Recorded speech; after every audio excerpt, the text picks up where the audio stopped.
dulu one to one session lepas ni baru tanya. Okey, kita buka terus. Silakan. Hello, Assalamualaikum, Digun. Hello. Digun, Bapak Digun, lama tak jumpa. Otai. Okey, saya nak tanya Tuan Director, Abang Mukri dan Kak Syora sebab saya tengok daripada awal start filem tadi banyak scene hujan So kenapa pilih untuk buat scene hujan dan berapa galen air habis? Dan second question, kenapa pilih untuk mengangkat Nuta sebagai pahlawan? Okey, saya jawab yang nombor satu lah, yang wanita biar Syora Okey, bila Jepun turun ke tanah Melayu pada 1941 tu, 8 Disember tu, monsun. So keadaan tu memang hujan lah. Jadi kita kena ikut apa yang kita panggil logik artistik dia. Mana waktu dan ketika itu monsun. Hujan masa Thailand diorang masuk dari Thailand tu, masa itulah musim-musim hujan lah. So mengapa pilih perempuan atau Syora jawab saya okey kan? Pada saya selalunya perempuan. Saya tak pernah buat cerita perempuan sebab apa, orang kata saya buat cerita perempuan saya kering. Jadi saya buktikan dengan Syora mana boleh saya boleh buat cerita perempuan. Macam tu lah, maknanya yang berteraskan women empowerment. Sebenarnya bukan perempuan tu, sebenarnya rasa ataupun roh di sebalik ataupun falsafah tadi di sebalik perjuangan tu. Jadi tak kira lah dia perempuan ke lelaki ke, tapi kerana saya ingin mengangkat tema women empowerment tu datang dan hasilnya daripada short film saya yang pada tahun 2016 juga Pagari Bulan. Jadi daripada short film itu, ialah kami dah 2 kali masa itu kita minta Finas punya dana, 2 kali kena reject. Tapi kita cuba lagi lah Syora, try lah, cuba lah kan, maksudnya kan. Jadi saya angkat daripada Pagari Bulan ni, mengambil tema women empowerment. You can watch it in YouTube tu. Dan kita ada world premiere masa tu for that short film lah. So itu yang diangkat dan kita try pitching, kita try luck kita, cuma premisnya kita tukar kepada World War II, Perang Dunia Kedua tu. Jadi itu daripada saya lah. Digun, dijawab lah Digun. Okey, seterusnya teman media. Siapa yang nak tanya, kalau dia mic lagi cantik, jadi clear. Tak apa, untuk barisan pelakon pun boleh tanya juga, no problem. Silakan. Nama dan daripada mana? Raja Yusof Arifin, panggung kita. Filem ni saya lihat, filem ni feminis. Kisah perjuangan wanita ni feminis lah. Biasanya kalau kita feminis, biasanya pengarahannya perempuan juga. Tapi ini pengarahannya lelaki. Jadi bagaimanakah saudara Mukris melihat ataupun cuba membawa feminisme dalam filem ni? Adakah kena bantuan daripada penulis skrip sendiri tu, Yasmina Ibrahim? Okey, dah jawab lah tu. Okey, saya nak melihat, kita ada asas, kita ada dia punya dia punya beat dia dalam penceritaan tu dan kita saya rasa saya perlukan strength perempuan tu. Maknanya jika saya berpendapat, jika perempuan yang dipilih untuk menulis, saya rasa dan jiwa tu lebih tepat lagi untuk share untuk this film lah. Itu saya punya point of view masa tu. Soalan seterusnya, teman media. Tapi rasa sukar atau tidak selepas ni, kalau dijual, adakah feminism tu you tetap akan bawakan to next film? Tapi saya tak feminism lampau maksudnya saya tidak juga berkata bahawa saya agree dengan feminism ni. Okey, saya cakap dulu, tapi atas konteks ini, atas konteks comfort woman ni, yes. Tapi ada benda-benda feminism yang saya, ada benda yang bukan against lah, maknanya ada benda-benda yang kita tak perlu setuju kan, maksudnya kan, macam tu. So feminism ni tidak besar. Dia kalau kerana perempuan je kita rasa ini feminism kan, maksudnya. Tetapi women empowerment tu, women empowerment tu yang kita nak bawa. Alright, sebab women empowerment tak semestinya feminisme. Ada elemen-elemen dia. Okey, nanti. Assalamualaikum, Bobo daripada Bidang Harian. Hai Bobo. Okey, abang nak tanya, filem ni kalau kita cerita pasal pendudukan Jepun, dia banyak bapa yang kejam, yang kita tahu dia orang sangat kejam.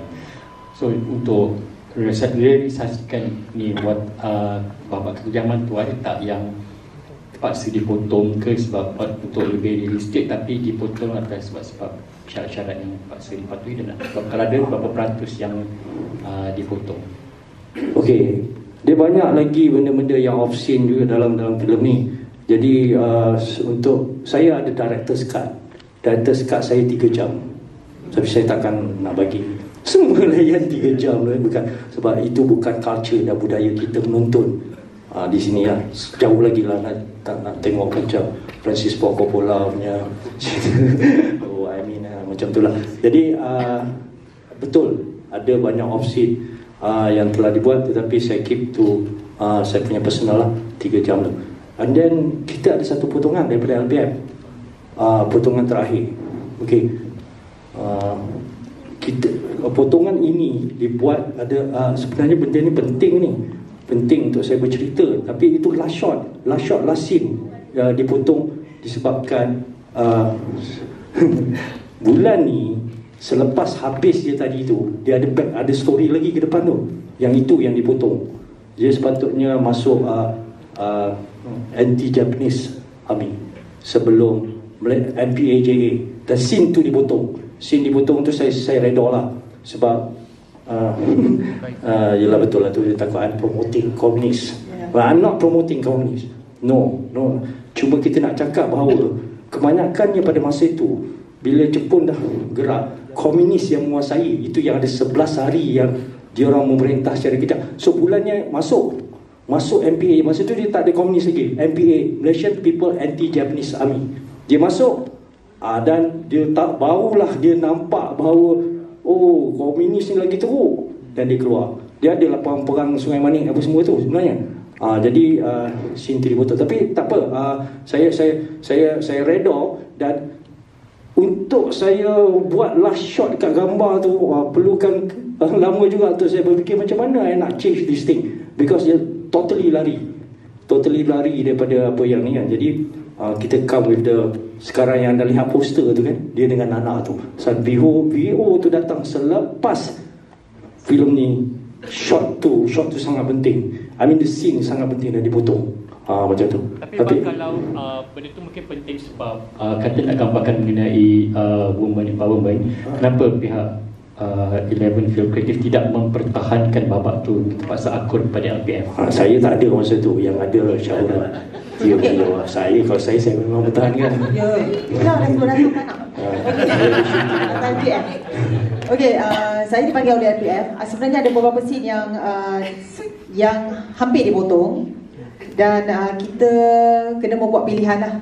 Dan atas alasan tak nak ada propaganda dan situasi politik ketika ini, dia akan menimbulkan rasa tidak puas hati nanti, yang tak baiklah. Jadi dia nasihatkan potong.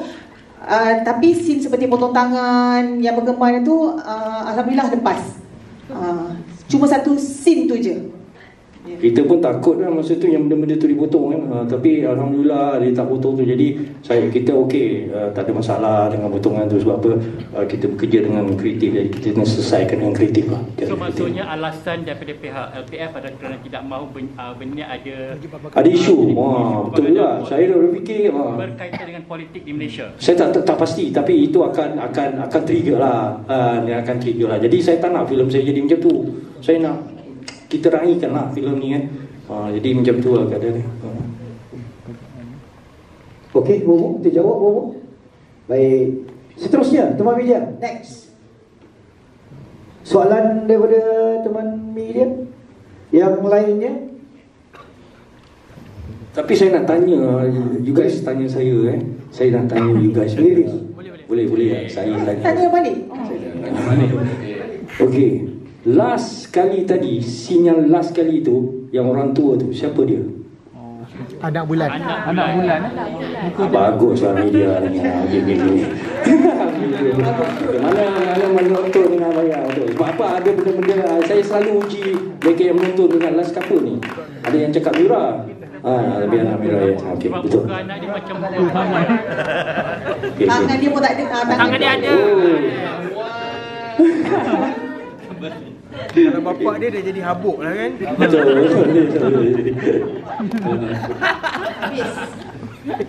Soalan seterusnya, teman media.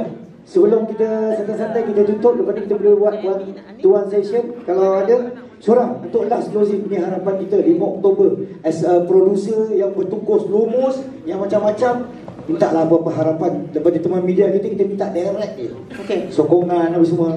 Okey. Terima kasihlah datang. Itu pun dah cukup bagus untuk saya sebenarnya. Sebab saya jarang buat filem.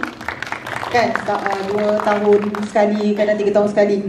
Okey, jadi harapan saya sebenarnya macam ni. Bila filem sejarah, dalam sejarah kita pun sebenarnya dia akan kurang pergi. Kan?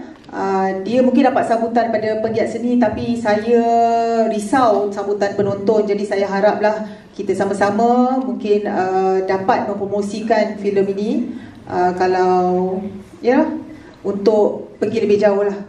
Sayang kadang-kadang sejarah ni sebenarnya dia kira macam untold story kan. Sebab kalau di negara lain, comfort woman ni diwawarkan kan, di Filipina, di Korea, di China, dia fight untuk their right, untuk get the papasan.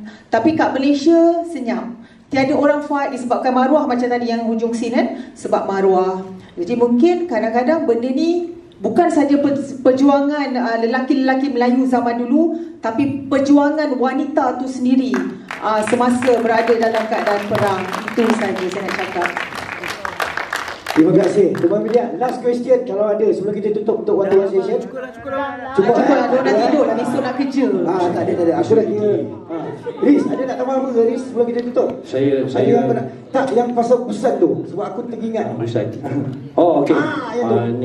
Tapi itu for Busan International Film Market lah. Kita dah hantar because orang ada request itu je. Cuma saya harap saya berterima kasih kepada media-media yang datang hari ini. Terima kasih banyak-banyak. Dan saya sangat berharap kita support this film ya. Terima kasih. Terima kasih. Saya tutup kat sini. #Pagari Bulan ada gambar, ada